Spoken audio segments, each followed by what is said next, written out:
in recognition of his work in reshaping the scraps left over from the urban grid into social and cultural spaces that become a source of civic pride.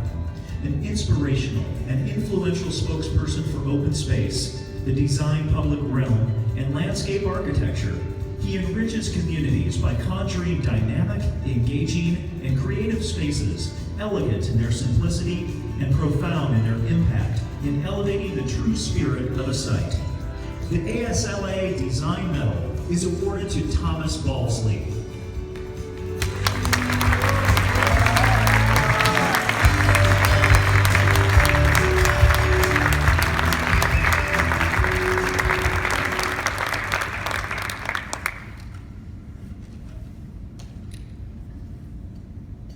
Thank you so much. I'm not as eloquent as those who preceded me, so I'm going to just take a shot at this. I want to thank the ASLA for this incredible honor.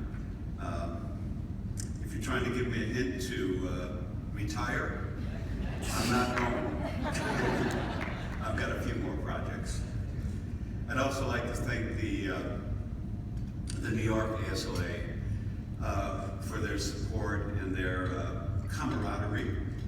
Jennifer and Celine and the great letters from Charles and Annette. Are you there, Annette? I think you are.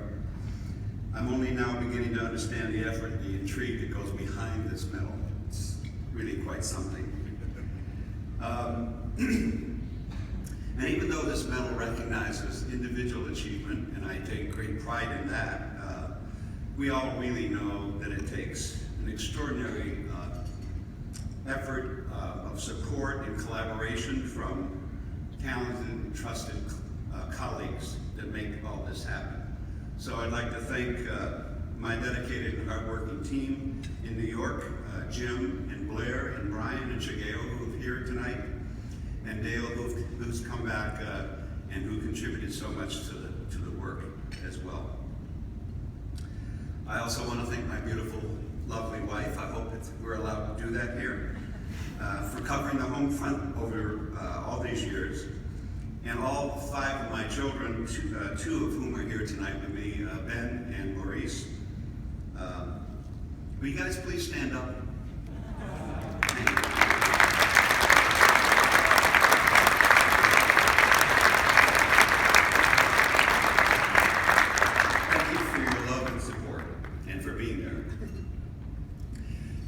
Mine is an interesting little journey. I won't make this too long, but it started out, actually I'm not supposed to be here. I went to school to be a phys ed teacher.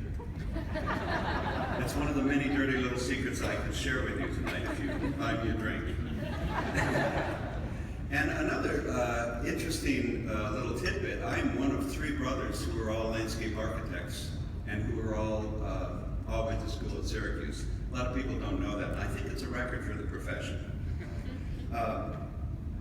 But I started out as a phys ed teacher, but my older brother, who was in landscape architecture, enticed me to come to Syracuse, and I started.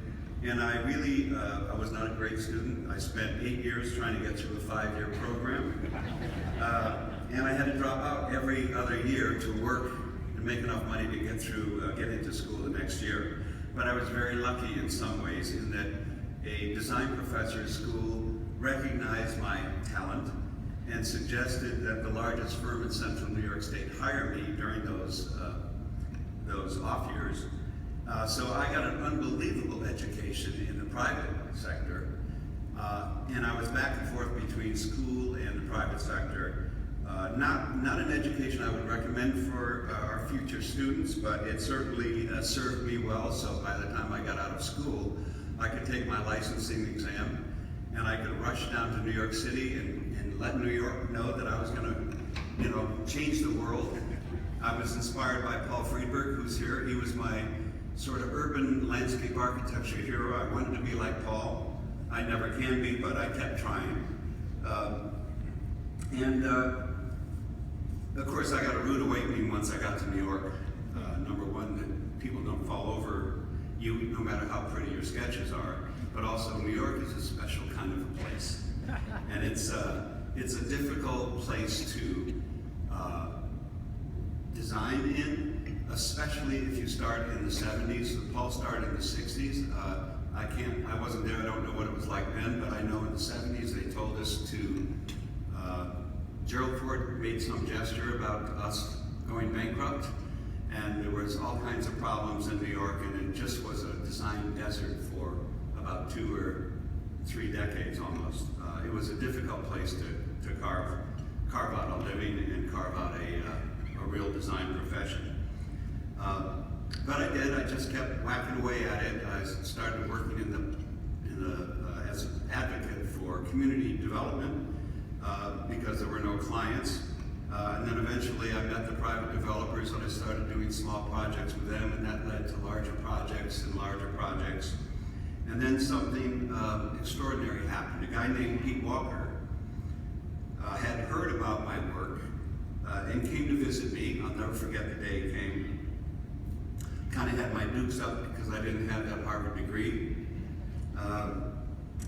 But he just completely disarmed me with his generosity and his curiosity and his interest in how in the world could I possibly have ever gotten anything that looked so good done in New York City.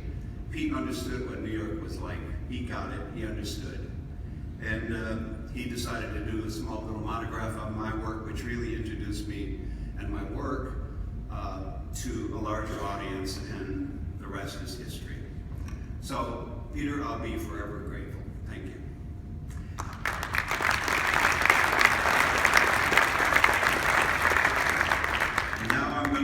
Now I look forward to continuing to do great design work in the inner city for as many years as I can that lay ahead. And I hope you'll see me up here again for some other occasion like this. Thank you.